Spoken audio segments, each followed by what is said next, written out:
4, 3. Wait, do you have the picture set up? 2, 1. Yes. Okay. Live. Good evening, Internet. Have we started? Yes, we have. Okay, fantastic. Do you have the picture set up? All right. 1. Yes. Okay, here we go. Good evening, Internet. Who's got their sound on? That's a very auspicious beginning for us. Okay, there we go. Yeah.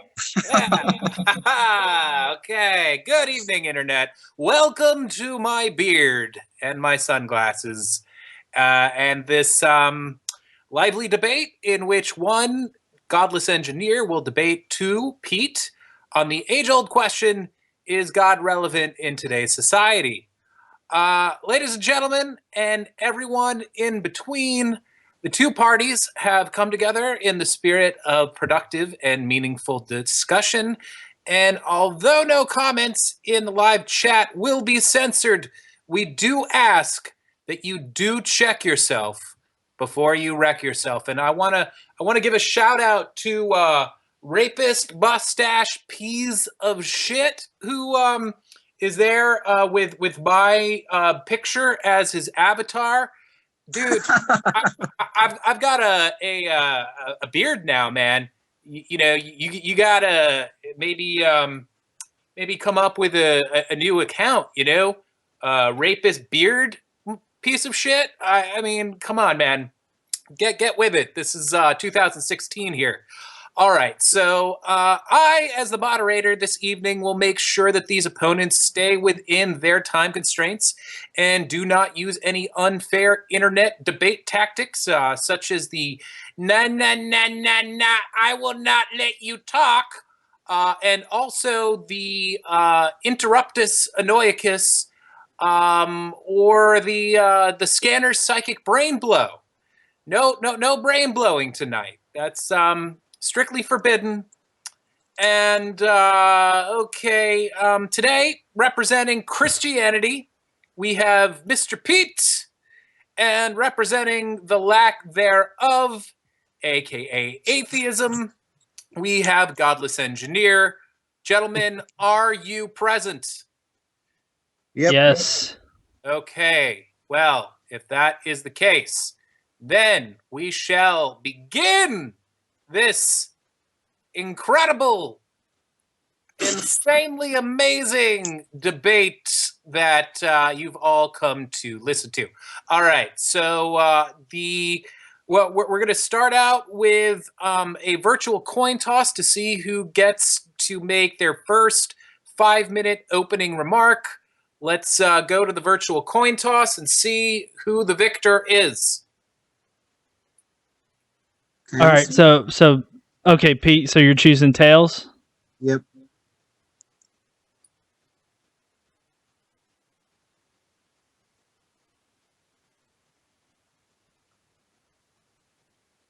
And you win. So which do you want to do? Do you want to go first or do you want to go second? I want to go second. Okay. Wow.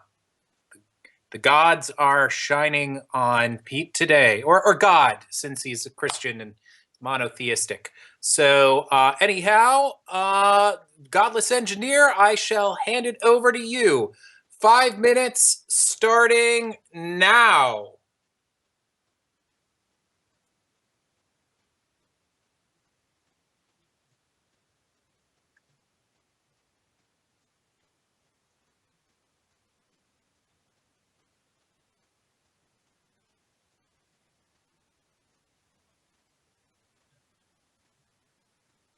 Saying, okay, hold on. Okay, there we go.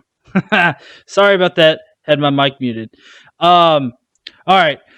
So hi guys. I'm the John Gleason. I'm the Godless Engineer. I have a master's degree in software engineering and a bachelor's degree in computer engineering. And I started the Godless Engineering Facebook page at the end of November 2012. And since then, I've engaged in a number of non-standard debates and arguments with theists and atheists alike, ranging from topics of, God existing all the way to I don't think that even Jesus existed. But today I'm here to posit that God is not relevant in modern society.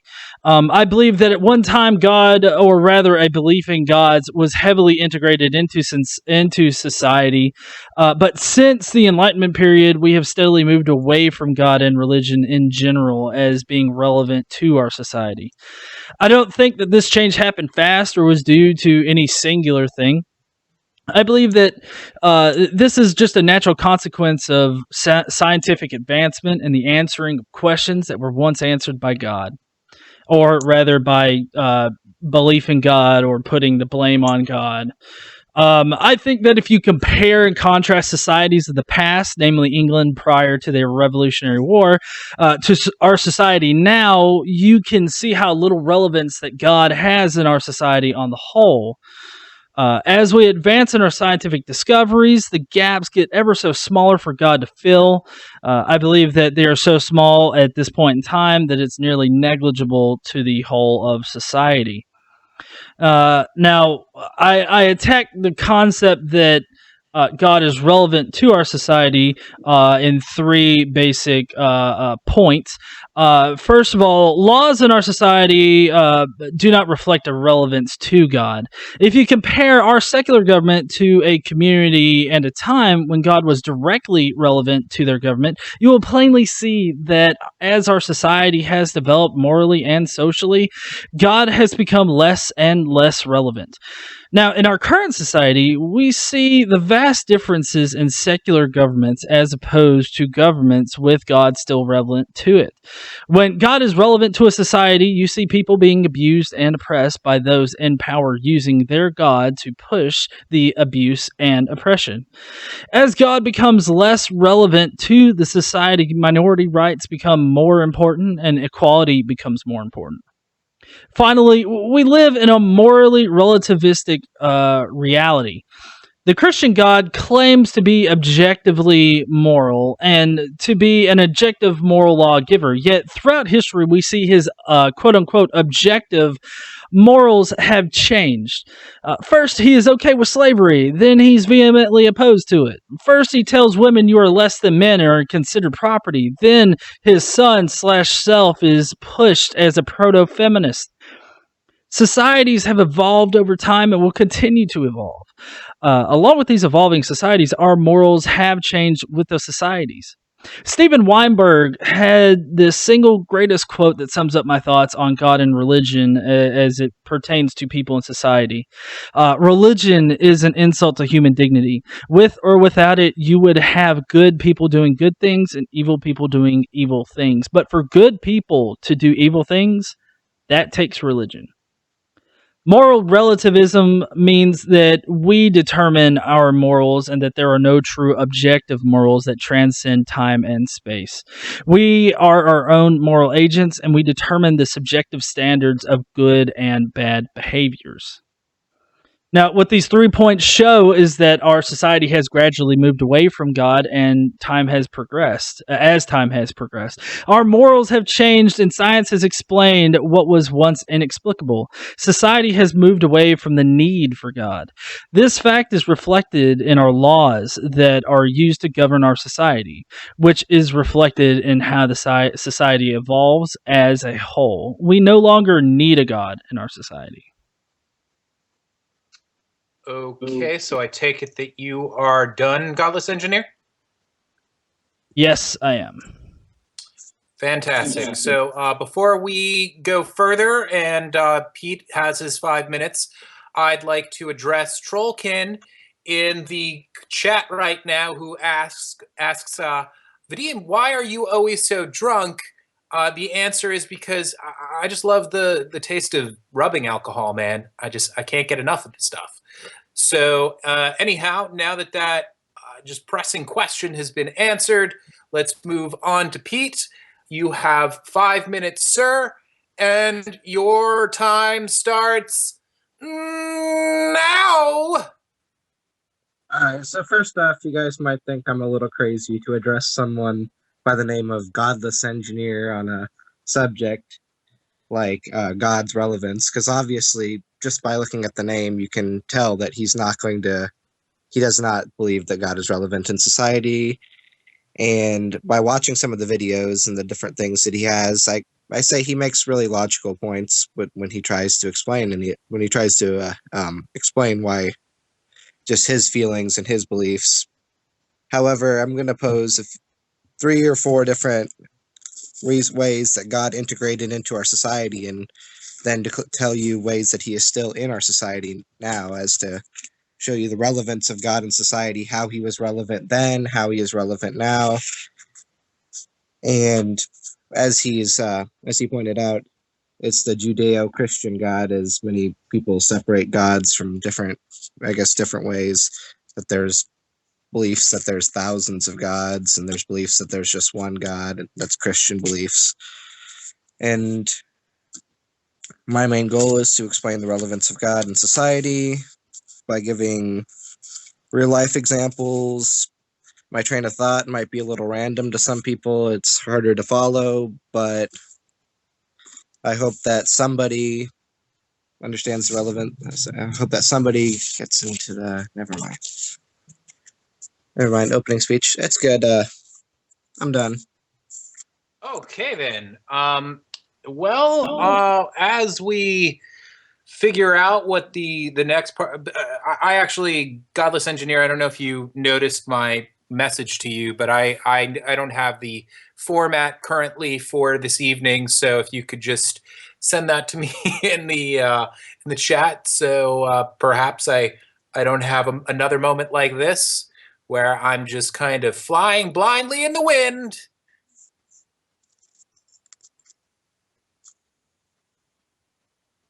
Godless, you there? Oh yeah, sorry, I was getting it to you. It should be in the chat now. All right, fantastic. Do not want to waste any more time here. Wait, it's not in the chat. What are you talking? Okay, there it is. There it is. Okay, so now what we're going to do, folks, is that we're going to give it over to... Would it be Godless Engineer? Are you going to be going first? Are we continuing this? Yeah. Okay. All right. So at this moment, each participant is going to give a 10-minute opening argument. So Godless Engineer, your time starts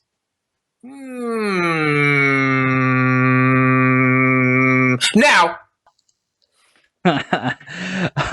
All right. As we all know, we're here to discuss today whether or not God, the Judeo-Christian God, is relevant to modern society. I, of course, think that God has fallen out of relevance to modern society, and I think that this is because of 3 reasons. 1, God's relevance to government. 2, God's relevance to our laws. And 3, God's relevance to morals as it pertains to time and culture, I guess, across the world. First, though, we have to know what it means to be relevant to modern society, which relevant means closely connected or appropriate to the matter at hand. So what we are really asking here is God connected to modern society, or is God appropriate for modern society? And I do have to start off this by conceding that God is still connected to modern society through people having faith in God. It's still a big part of many people's lives. I understand that. I don't deny that. But I will also say that faith is falling quickly out of popularity. It's falling fast. In 1990, 8% of the population were considered non-religious. And then by 2010, that number has grown to 18%. And then just 4 years later, it's nearly 23%. So the speed in which people are falling out of faith is growing faster and faster. So God's relevance in that sense is, as far as the sense of people being connected to it, is falling pretty fast, and people are beginning to think a bit more rationally about God. So as far as that part of or that aspect of relevance goes, I do concede that he is still relevant that way. But what I am contending here is whether or not he is appropriate for modern society, because that's also part of the definition of relevance. And I do not feel that he is appropriate, and we do not even need, nor do we heavily even employ God in our current modern society. One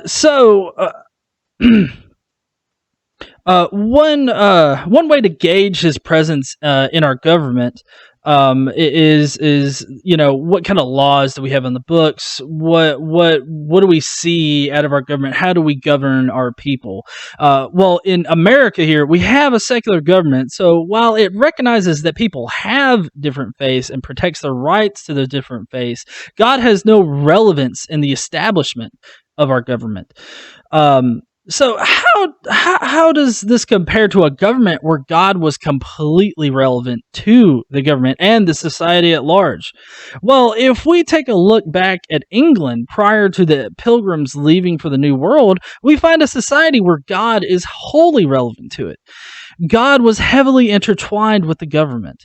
Henry VIII split the Church of England off from the Catholic Church just so that he could get a divorce, or an annulment, rather. After that, he pronounced himself the head of the church and intertwined religion and government. After this, he reformed the church to meet his own standards, to include changing canon law and correcting the quote-unquote errors in the doctrine.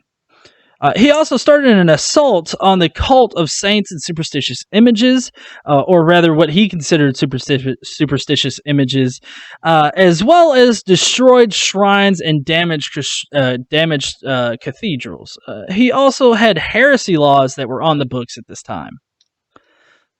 During the reign of Edward VI, England officially became a Protestant nation, and he ordered a nationwide campaign to destroy all religious images. He also banned many traditional religious ceremonies. The English Book of Common Prayer, which was demonized under Henry VIII's reign, was endorsed under Henry VI's reign. The point of this is that when you have God relevant to the government, in control of a society, you see the direct effects of it. If we transpose what happened in England to our government now, what we would have is no problem passing laws that state Christianity as our national religion. Not just Christianity, mind you, but it would end up being a specific kind of Christianity. The First Amendment would be indefinitely reinterpreted as referring to government not changing the church and effectively giving church power over the government. There would be no religious freedom whatsoever. Current administration would that was in power would be the ones to accept the acceptable version of religion in the country, or rather the acceptable version of Christianity. We should not want God to be relevant in our government. We want our government to protect the right of its citizens to have faith, but God does not and should not have relevance in our secular government. I stated how laws would be enacted for a specific religion, and you may be wondering what kind of precedents I have for stating this. Well, during the 17th century, New England was subjected to puritanical laws.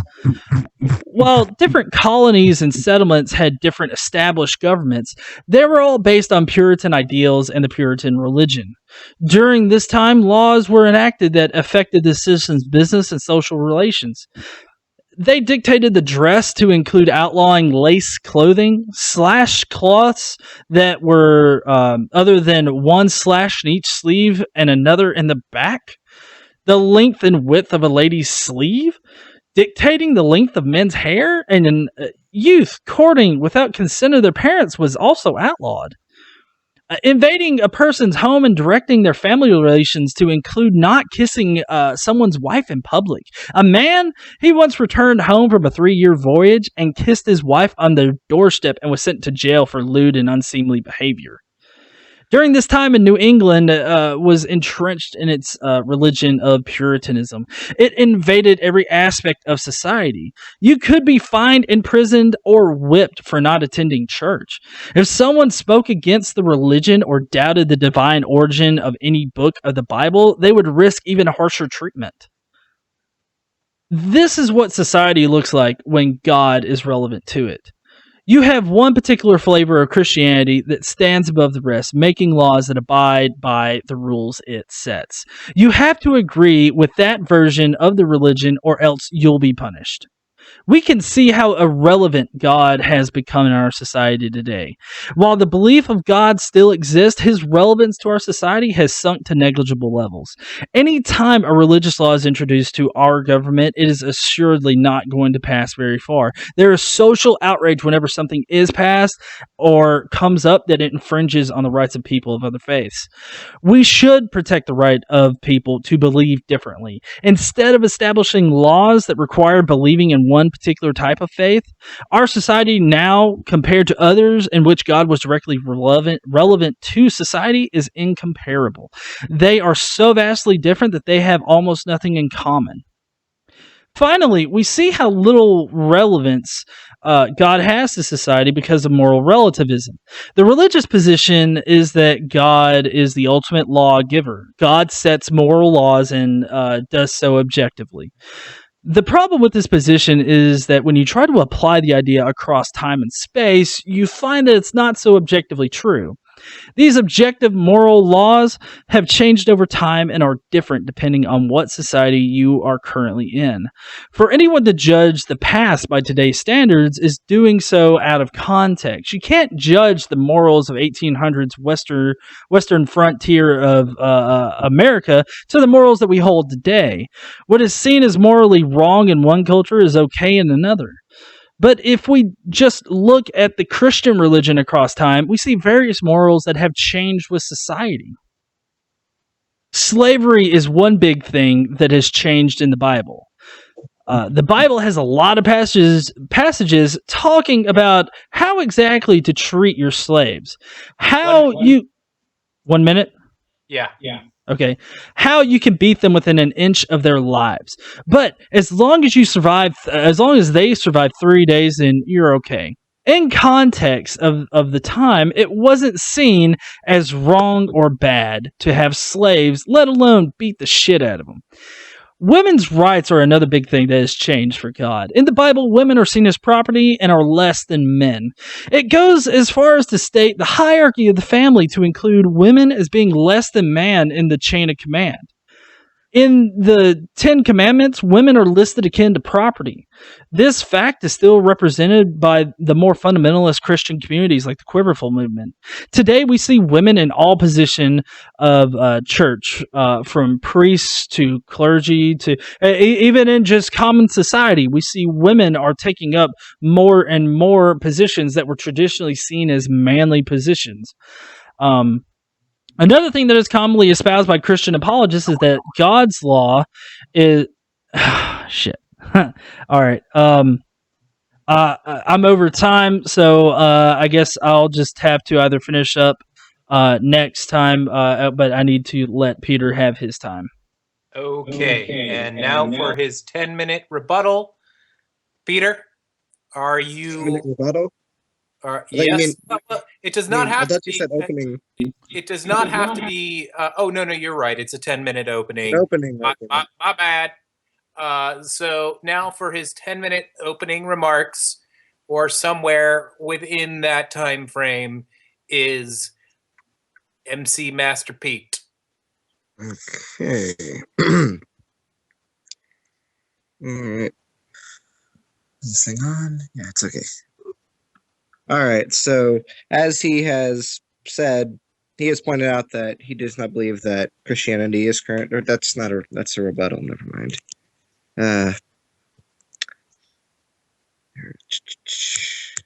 Okay, how do I want to arrange this?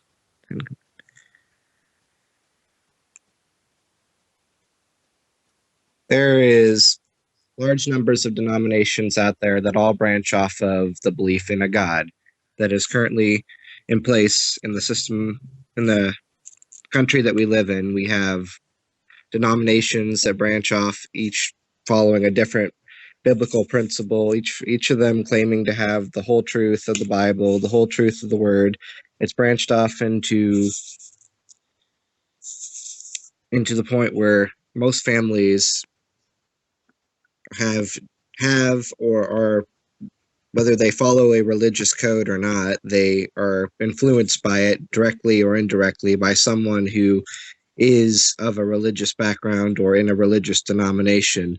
As you may or may not know, Christianity is the largest growing religion out there, and the second largest is Islam. Or yeah, I think that's the correct.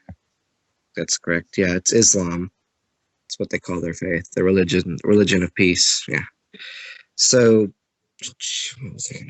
where was I going with that? My bad. It's not necessarily prepared to make my debate. Okay. Or just this Islam. So it's very hard not to be affected. It's very hard not to be affected by religion in our society that we live in now, because of all the branches of denominations. Whether you believe in the traditional Christian original Christian, when the original denominations, with all the different denominations that we have out there now, such as like Episcopal Methodist. There's a branch of religion currently out there that believes in a God for any belief system and anyone that believes in anything. If you believe in gay rights and abortion, you've got Episcopal Methodists now, and they believe that gay rights and abortion are not only right, but that God says they're right. And there's people that all the religions that we have out there now, we have religions that can tend to and cater to every person, that every person's belief. If you don't want to change anything about your belief, you can likely find a religion that agrees exactly that you're right. Whether they're preaching the truth or not, that is up to you to decide. So it's hard to not be affected by religion in the society that we live in, because religion is so prominent, but especially Christianity. As I've mentioned, it's the largest growing faith, largest growing religion out there. I mean, behind it's Islam, which is really saying something, but opening, what is that? What was I going to do?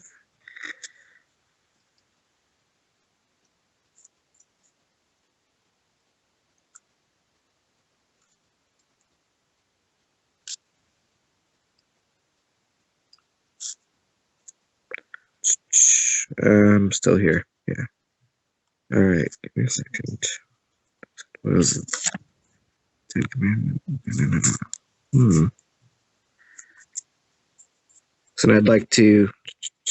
What is it? Right.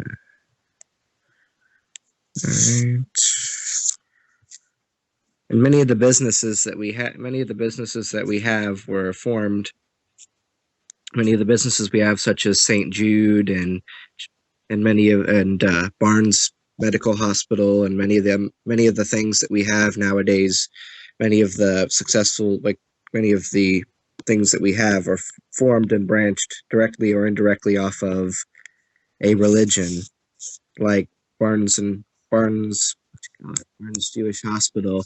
It's branched off of Judaism, which is an Old Testament. It's not Christianity per se, but it's the Old Testament of the Bible, which the whole faith is built off of.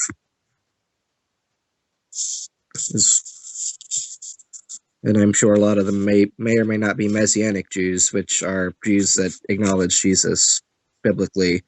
It's a lot of them did not acknowledge that Jesus was the Messiah. So Messianic Jews are Messianic as in the Messiah. And yeah, so we have hospitals now, Ryan, and many of the charities that we have were branched off of the ideals of giving that were presented in the Bible. Many of the things, the ideas that were presented in the Word of God or the Bible have led to a lot of the things that we have now. Whether they're still the fact that they're still relevant, well, is Barnes and Noble still operating? Or not Barnes and Noble, that's a bookstore. My bad. Barnes Jewish Hospital is still operating, and many of these things, they have Christian principles that they originally went by. And yeah, I'm done. All right. Well, we are going to move on soon to the 8-minute rebuttals. Just keep in mind you do not, as Pete just showed us, you do not need to take the full 8 minutes if you don't want to. And hey, I think it's time for a kitten break. Yeah!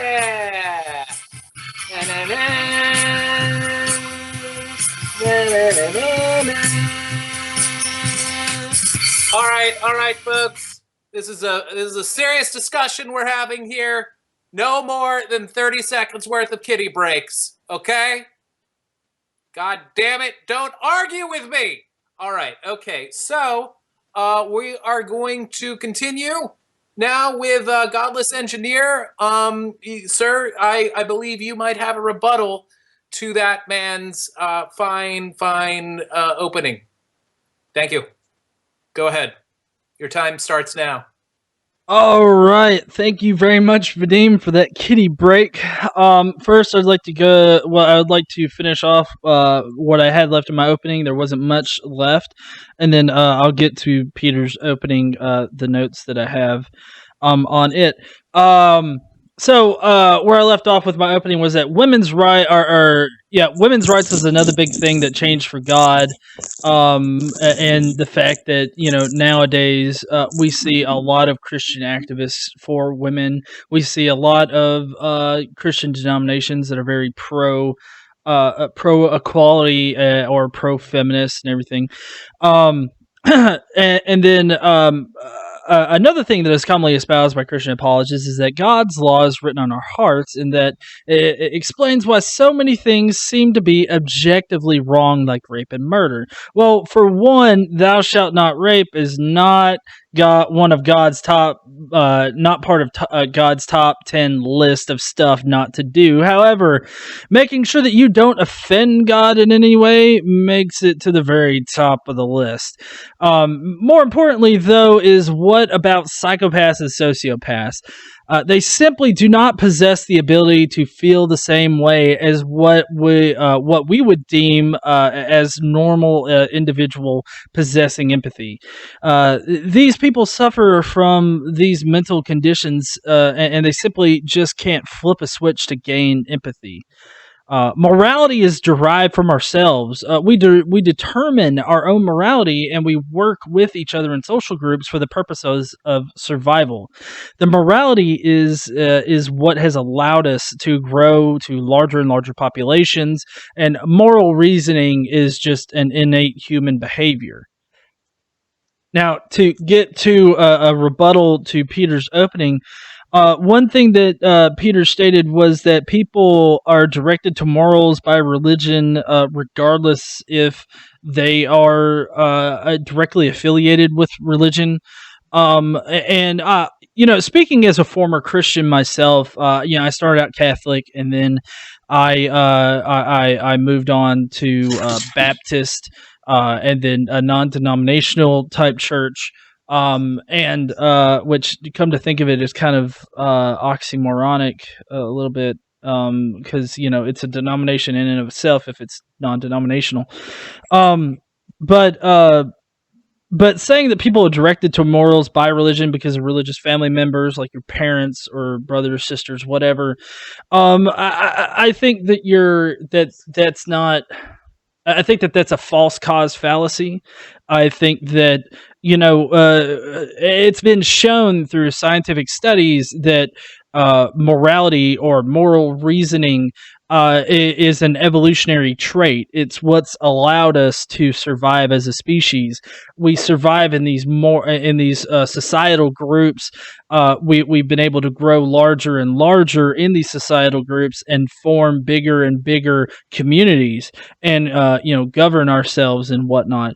And so I would say that that a good number of people hide behind religion or use God as their source for morality, when in actuality, while people may have used religion to teach them about these morals, these morals existed well before these religions were even a thought in somebody's head. So you can't really say that it was God, because God wasn't always around to be the one to set these things in motion. I mean, because I mean, if you think about how many different religions there are across the world, and how many different, moral systems there are around the world, you can't really pin that to one specific God. From your perspective, Peter, you would say that that something is wrong in another country, but from their perspective, they may see something as wrong here. So there's no real objective moral. I mean, there's relative moral there's moral relativism. Another thing that was mentioned was that Christianity is the fastest growing religion. And I don't know. I'm not exactly sure about the entire world, but I did happen. I do remember some statistics from the Pew polls that pretty much show that Christianity is on the decline in America. Last year, the biggest increase was in non-affiliated or non-religious, and the Christianity actually saw a decline across all the different denominations that were tested. Unless there's some denomination out there that's growing even quicker and wasn't tested for in Pew, then please do correct me. Another thing is multiple denominations. With multiple denominations comes basically different moral systems, or more or different rules. So for each denomination, you have a different set of rules that pleases God, or how you're supposed to worship God. And so I don't see how it can be really deemed objectively moral, or God, being objectively anything. For God to actually have relevance in our society, I would think that, or for God to be appropriate for modern society, rather, because that's what I'm specifically arguing against in this. For God to be appropriate, we would have to see God's already established rules and morals and whatnot comport with our ever growing sense of morality. If you think about everything across time, society has changed, and then religion has changed to match society. It's never been like religion that has changed and society has caught up to religion. Religion has always stayed steadfast to being objective and static, while society has always been fluid and has constantly evolved. So I would. I'm not exactly. I can't think of anything else that Peter mentioned in his opening that I can really respond to.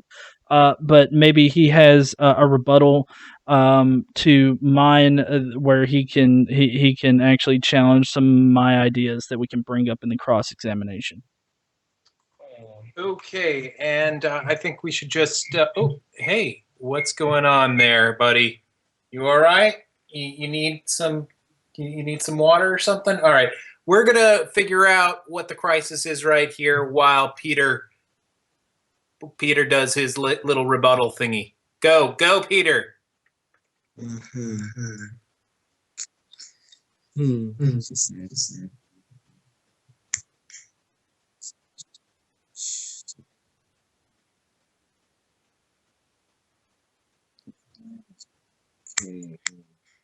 Yeah, I'm still here.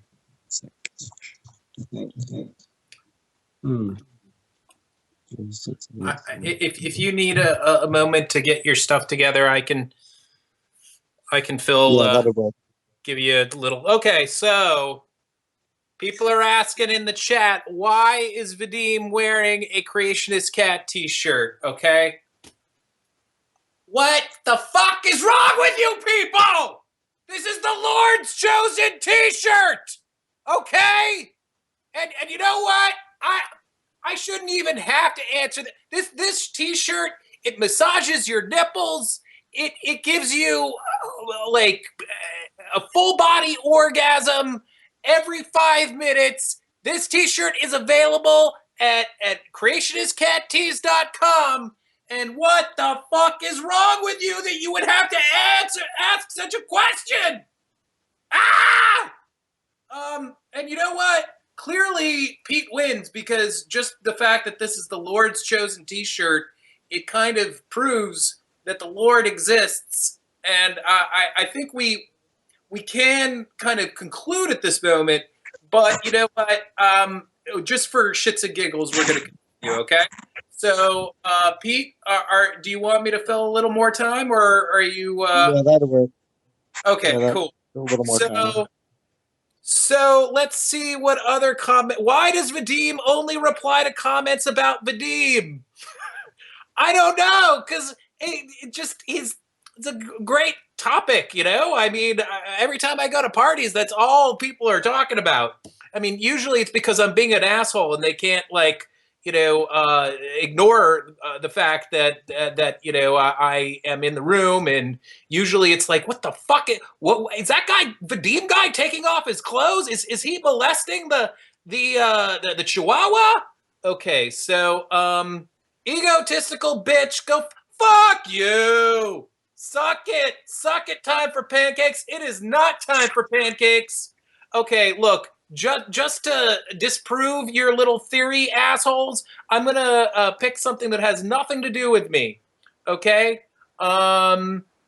Did anything happen while I was gone? No, nothing happened while you were gone. Like a very, very, very little. Okay. Let's see what else.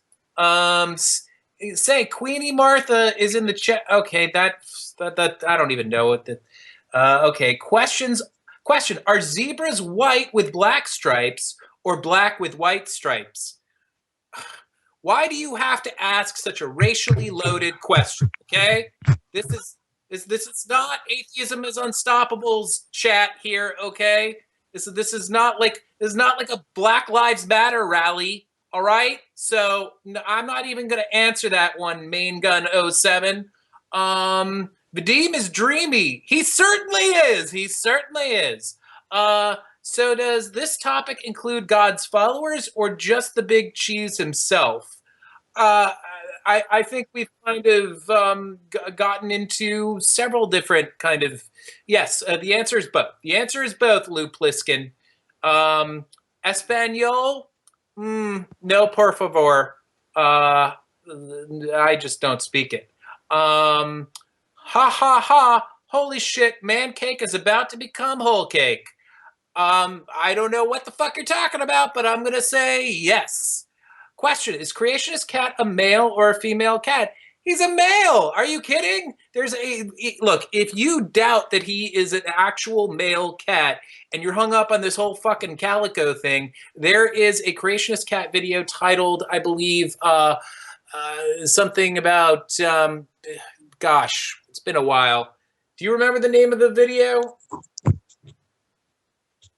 Godless Engineer. It's something like something about news bulletin. I am not I am a dude or something like that. You know what? Yeah, I'm not sure what. Okay. What is it? I will look it up in between. I will look it up in a little bit. Brian Crawford, he's got a penis. Yes, I got a penis. Cece's got a penis. Don't you want a penis too?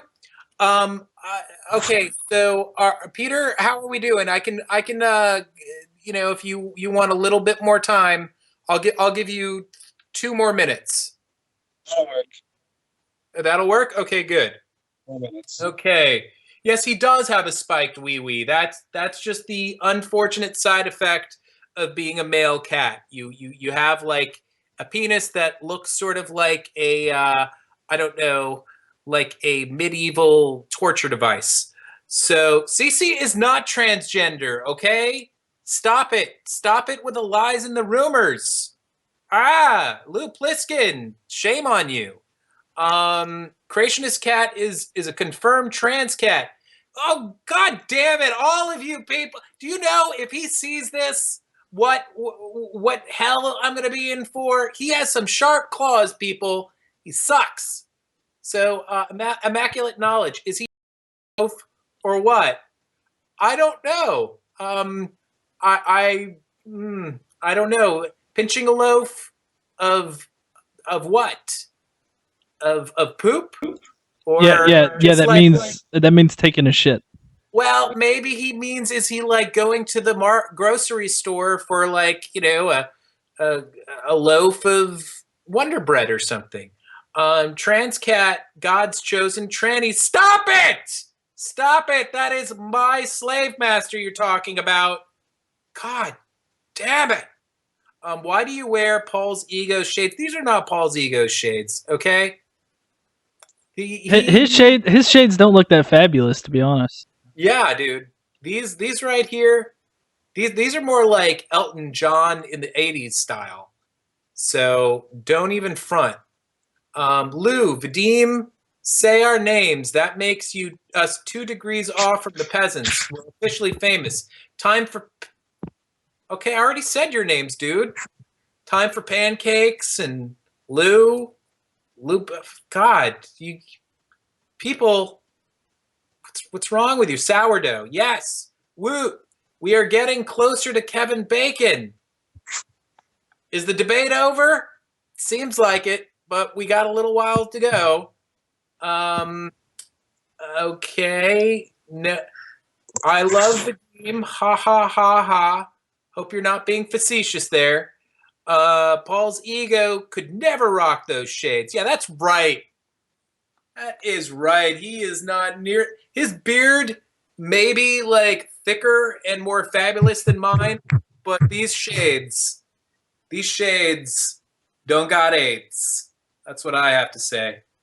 Say my name, please. James Pickett. James Pickett. James Pickett. James Pickett. James Pickett. James Pickett. You wanted me to say your name, and I said it 8 times or close to it.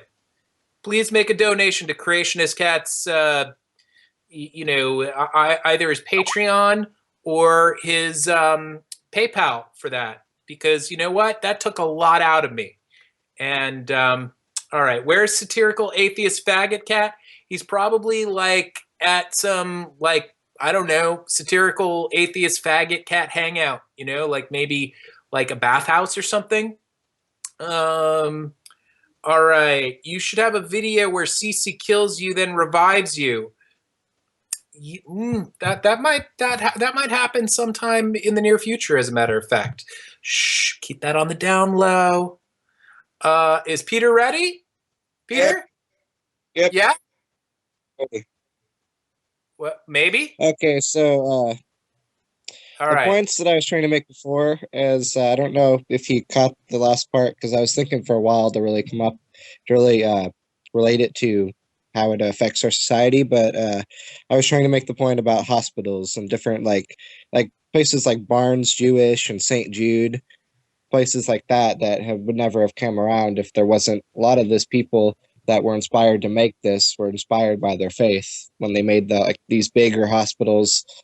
A lot of these hospitals that are fighting, well, now a lot of these hospitals are kind of in the courtrooms right now fighting different things because they won't do abortions, but that's a whole nother story.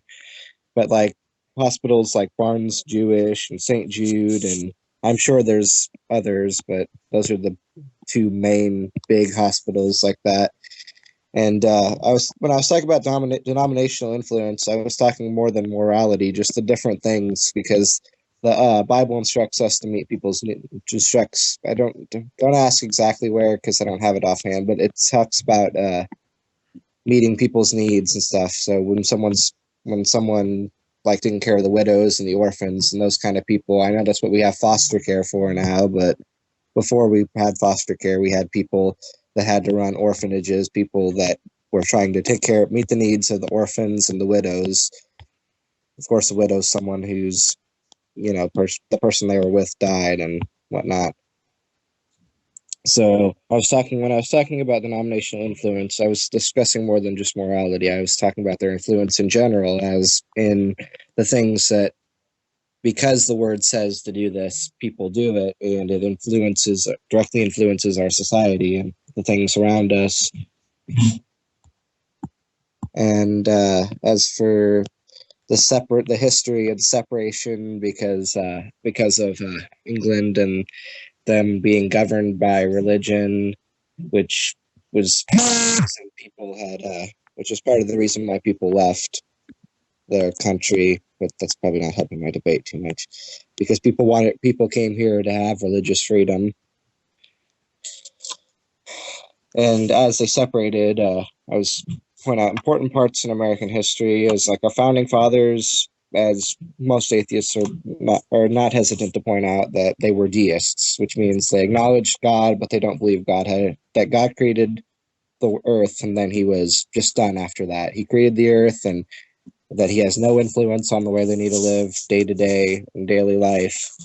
However, brief accounts of history may lead one to believe that George Washington may not have been a theist, that he may have been one of the first Christians of his kind. Not necessarily that he was what we consider a Christian nowadays, but I don't have the book at hand, but what does it say? He was a praise and worship leader, actually. Because the founding fathers, whether they believed that God was essential for they believed God made had made the earth and left them alone. So most of them were God-fearing men. And I'm gonna make the point right now that without quote unquote, I guess you guys would say quote unquote God, this nation. There was the Battle of Brooklyn that we have that was in the Revolutionary War. There was recorded that they were cornered by the British, and a mysterious fog rolled over that cannot be explained because it was just not the season and it was not the atmospheric conditions. It just cannot be explained. And the mysterious fog had rolled over, and that would be it's a God sign. So I'm gonna, done. Okay. Mysterious fog. I did not know there was a Battle of Brooklyn. But okay, we are going to hand over the ability to do a 4-minute cross-examination to both Pete and Mr. Godless Engineer in just a moment. But first, it's time for another fucking kitty break!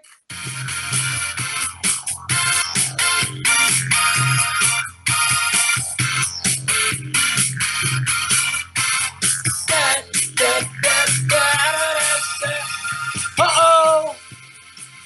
Two kitties! Ah! All right. What is going on here, folks? This is madness. This is not your father's God debate going on here. No. This is something altogether different. All right. No more kitty breaks. Maybe one later if you people are good, if you behave. All right? So, next I'm going to hand over to Godless Engineer the right to do a 4 minutes cross-examination. There you go. Go ahead, sir. All right, thank you, Vadim, and for that kitty break. Just in case you guys are wondering, I was going like this the entire time that the kitty break was going on. Okay, so basically right now what we're going to be doing is just questioning each other, Pete. So right now, I'm going to pose to you this idea about hospitals. Now, you said that hospitals or some of these hospitals wouldn't have come around because of the fact that they were driven by their faith to help other people and whatnot. I did say in my opening arguments that at one point in time in history God was very relevant to our society, and even in my opening statement I believe that I said that I concede that God is relevant, or as far as being connected to people because people have faith in God. and whatnot. But what we're discussing is how it's relevant or appropriate for modern society. Now, there is a curious case in Ireland, which I know is not in America, but it's still, modern society. There's a curious case of this hospital in Ireland where a woman went in there with a very specific problem with her pregnancy, and and she either had to get an abortion or she was going to die. And of course, her baby was nowhere near any kind of term to actually deliver and survive. So it was either she gets an abortion and she lives, or she doesn't get the abortion and she dies. So I'm kind of curious that the hospital in question was, of course, a Catholic hospital. They opted not to give her an abortion and forced her basically to die. So how, like as far as your hospital thing goes, and religious hospitals in general, how are religiously geared hospitals really appropriate for modern society when they're not willing to change with new scientific discoveries, when they're not willing to change to new social standards?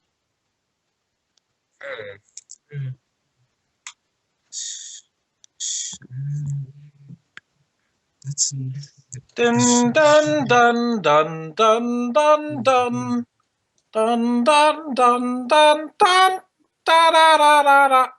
I was gonna know. I can make the argument there's hospitals that are willing to change the scientific discoveries, and then the people that are looking to do something that the hospital won't do could easily go to such centers such as Planned Parenthood and many of the other hospitals that will and have no problem with doing such things. That the fact that they're around, that those are available to them, would leave that they don't really have to necessarily go.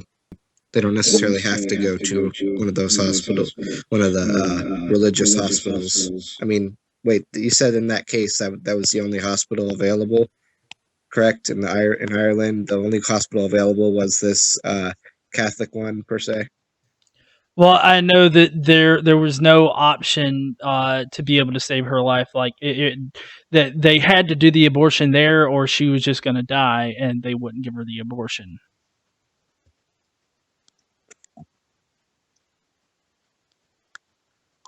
As far as the Planned Parenthood thing goes, which I don't know how we're doing on time, Vadim, but as far as the Planned Parenthood thing goes, you realize that there are plenty of religious people that are using God to try to shut down Planned Parenthood and shut down abortion just altogether in general. So, how do you? Well, I mean, what do you think about that? I do realize that. I've seen a lot of different people that completely go against the entire thing in general.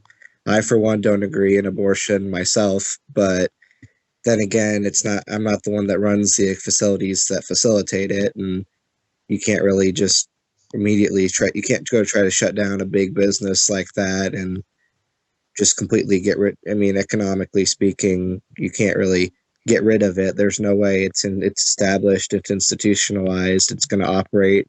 You don't like. I mean, if you don't like it, you guess you don't use it, and you can tell people you don't like it, but you really can't do anything about it, something that's up and running already. All right. That's Okay. how I feel No, about go that. on. Go on. If you had more to say, there you can take another minute. No, I'm good. Okay. Well, in that case, it's your time to cross-examine Mr. Godless Engineer. Go for it. Okay. Churches in England and how.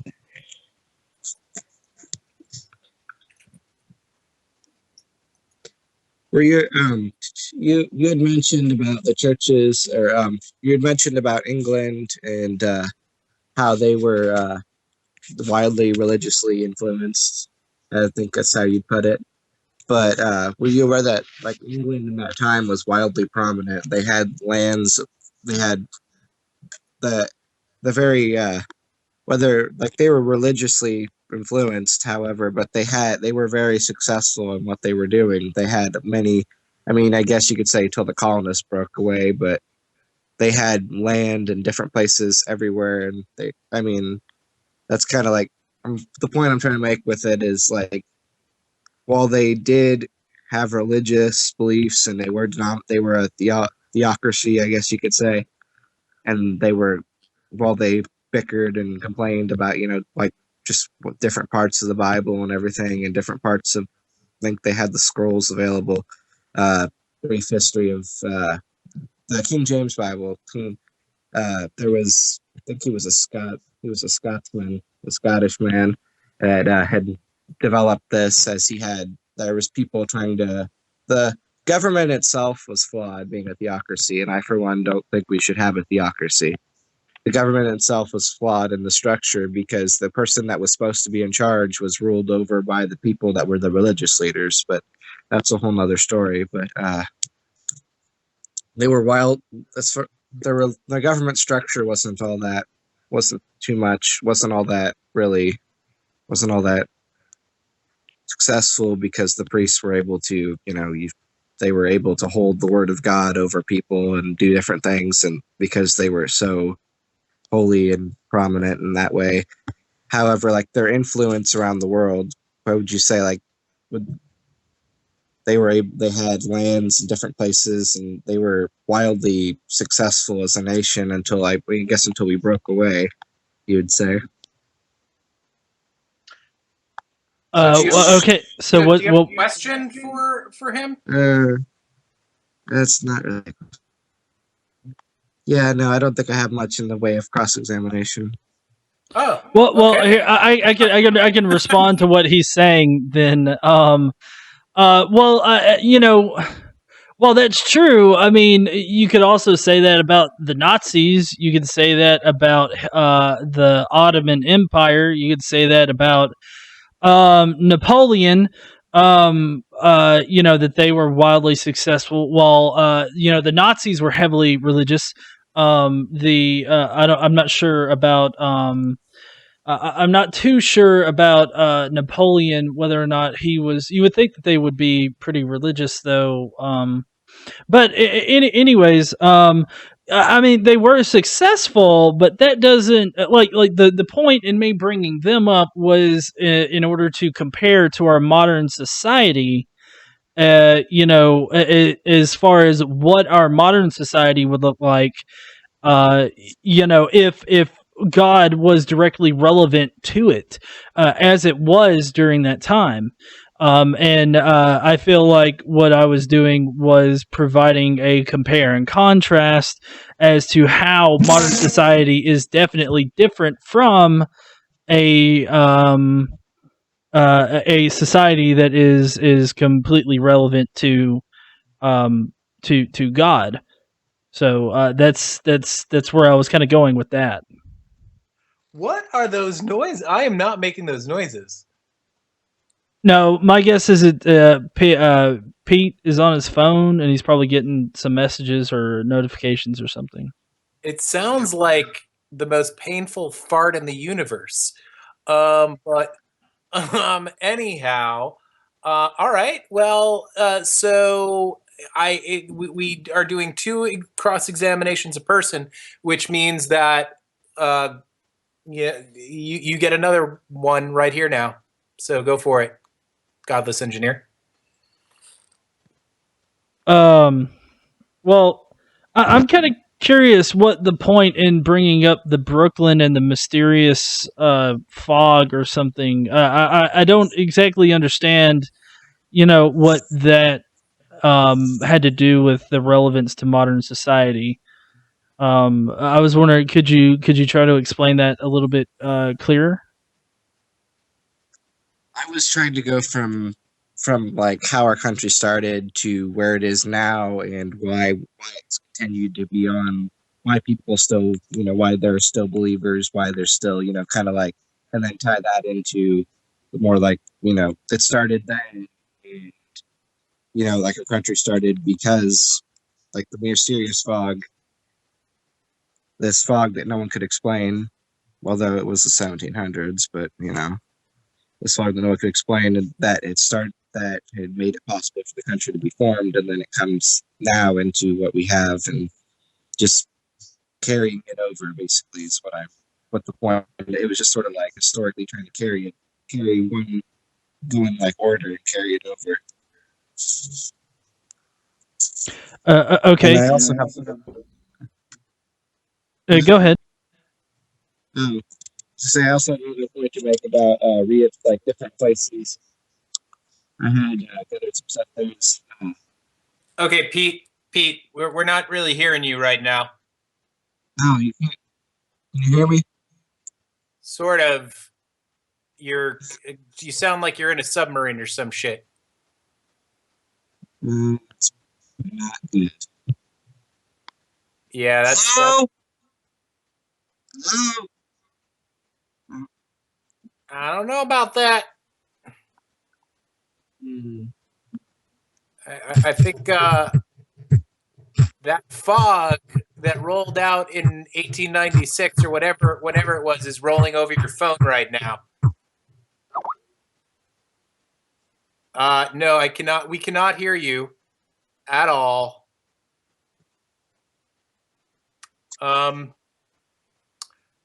Well, hey, while you get that issue fixed, why don't we ask the people in the chat to cross-examine me?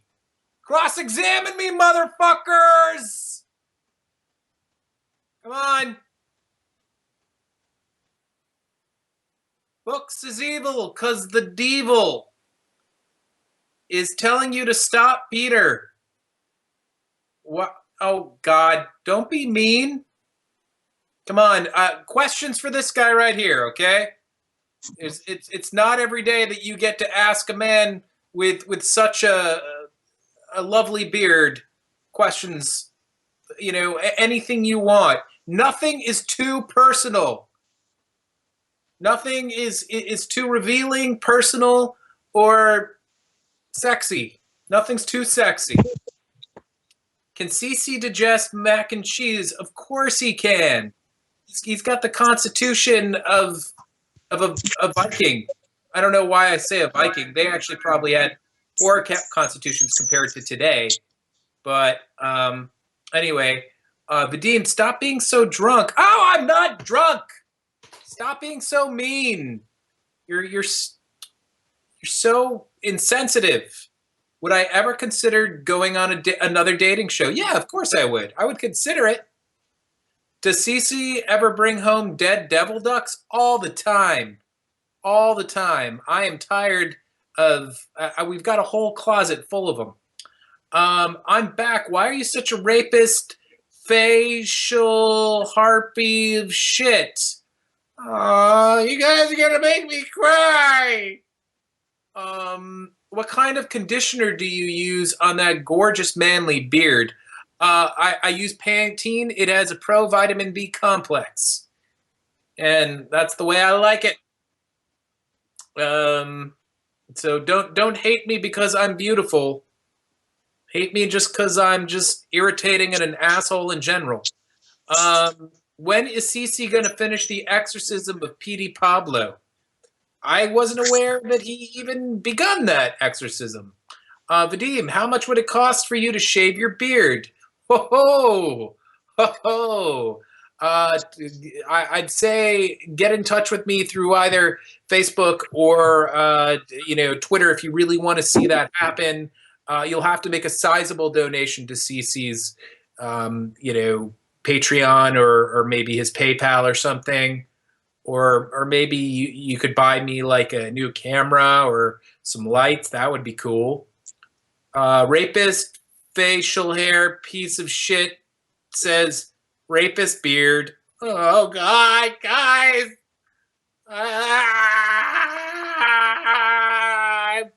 Look, I may seem like I've got it all together and I'm a strong, manly man, but I have feelings too.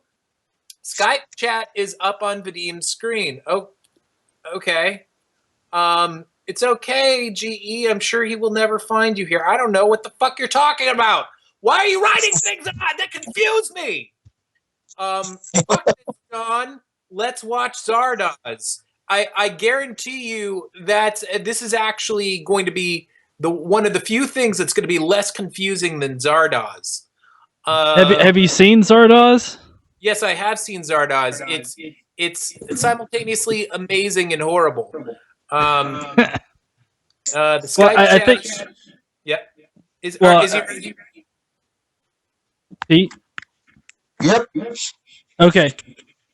Okay, Pete, take it away.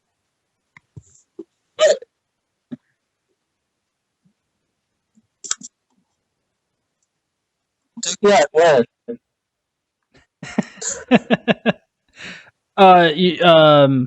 Well, no, okay, yeah.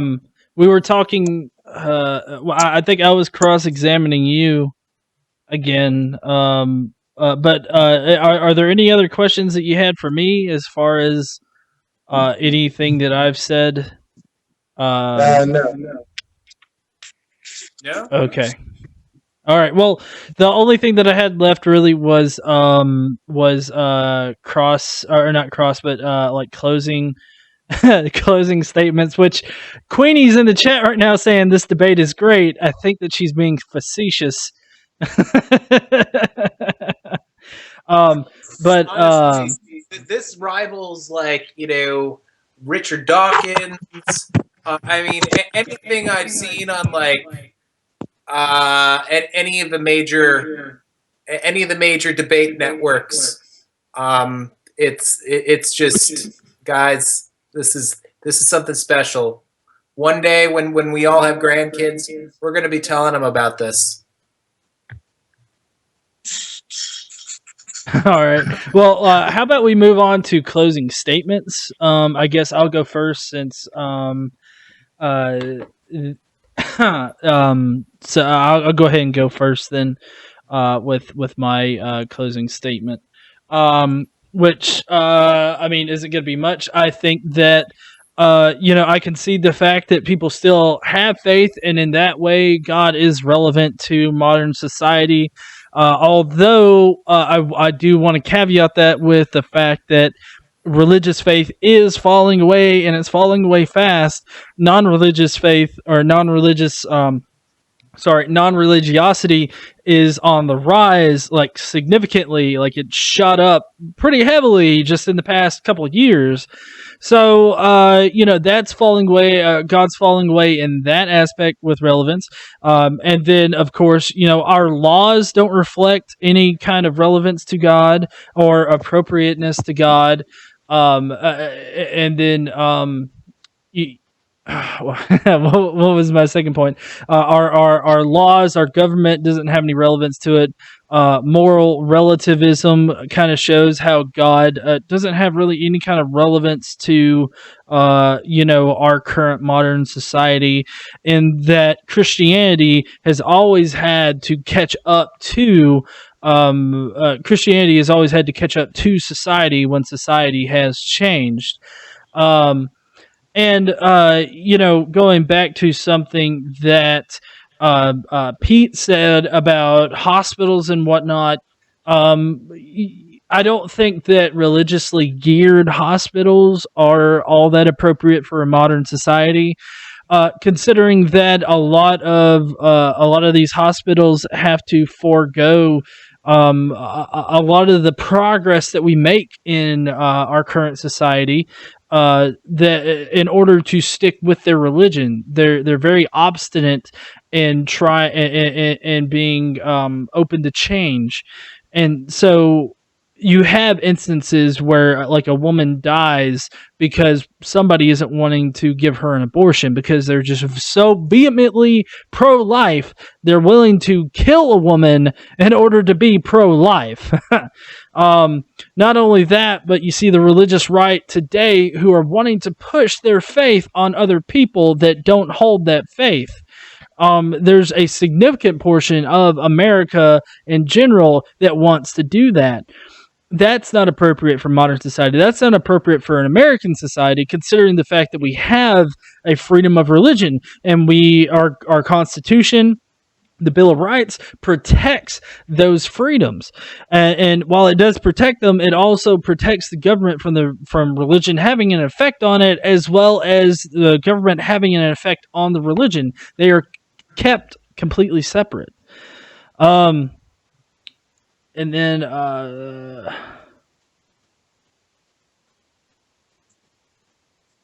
let's see, relevance to government, relevance to law, and moral relativism. So yeah, I think that is pretty much my closing statement. So I guess I'll hand it off back to Vadim. Fabulous. Okay, and for his closing statements, Mr. Pete. All right, so as I pointed out through what I hope was informative, because it was completely random thought patterns that were probably very hard to follow for those listening, mainly because it was very unorganized. That's one thing I'm going to give Godless Engineer over there props for. I could actually follow what he was saying through his thing, but the different accounts and different historical accounts of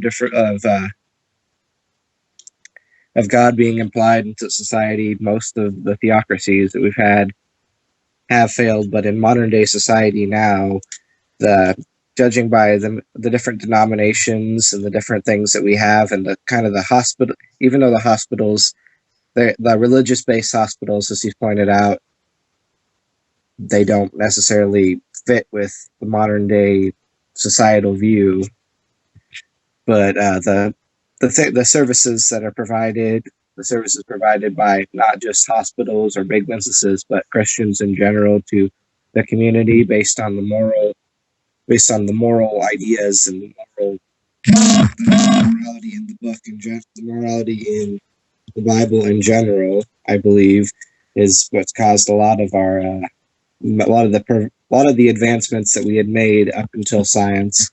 In which case it went with science. In which case science started to advance and solve different issues and whatnot. So I believe that faith is still relevant to society because of the people that possess faith in God and people that live by that faith. As personally, I have people in my life that live by faith, that don't live off of anything else, no substance, no government, nothing, just strictly by their faith. They're very strong individuals, and I'm going to close with just that. Yeah. All right. Well, folks, I want to say, first of all, that Pete, your phone is making some truly terrifying noises. I think you should consider taking it to an exorcist. I'd like to make a closing statement. Let's see. Folks, sandwiches are so close to hot dogs. They both have some sort of bread-like containment system, yet they have different names. Yet at the same time, you can get an open-faced sandwich at your local cafe, and it is less in appearance and also functionality as a hot dog is. I mean, you only have one half of a slice of bread there, and that is still referred to as a sandwich. So, in conclusion, this cat right here wants to say, "What's up, motherfuckers? Yeah!"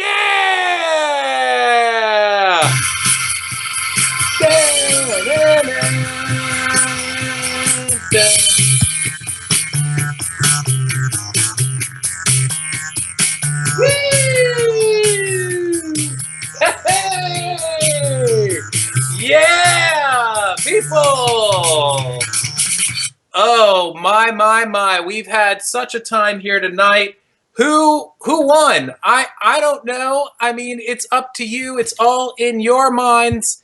Maybe I won. I think I put forth a pretty convincing argument there with, the whole hot dog versus sandwich versus open face sandwich thing. It's really something that you need to take home and allow it to marinate in your minds. Perhaps tomorrow morning you're going to wake up with an epiphany that you couldn't have had if all three of it. You're going to connect all three of these things, and you're going to be like, my God, these people, they truly, they open my mind in ways that I could never fathom. So thank you so much for being here. I want to thank Mr. Pete. Pete, thank you. And I want to thank Godless Engineer. I want to thank Cortez. And I just want to thank whoever invented sandwiches, because, man, you rock.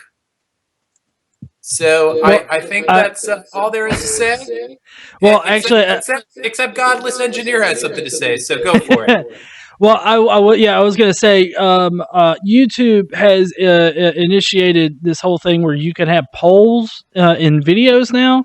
So if you're on a PC, or if you're possibly also if you're on if you're on mobile, the little eye information icon up at the top right. Yeah, at the top right of the screen, you can click that.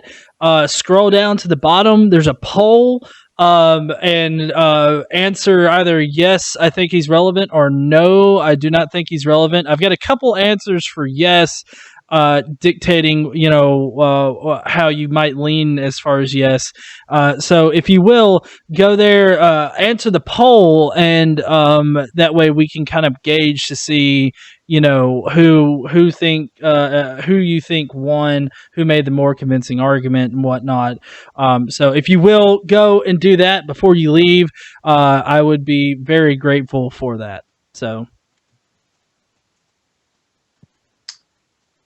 but yeah, I guess we'll see you guys later. Thank you. I'd like to say personally, thank you, Vadim, for moderating this. I know I kind of came to you with this at slightly short notice, so I really appreciate you taking the time out to moderate.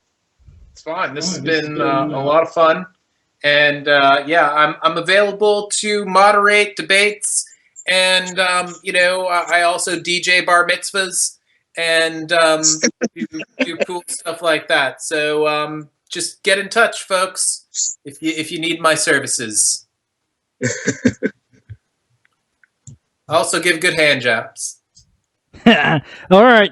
Thank you, everybody, for joining me. If you will go down below, there's my GE Plays channel. I'm going to be playing some Assassin's Creed tonight. I'm going to stab the fuck out of somebody with a hidden blade. So if you want to go down there and see me there, go subscribe. So I'll see you guys later. Y'all take it easy tonight.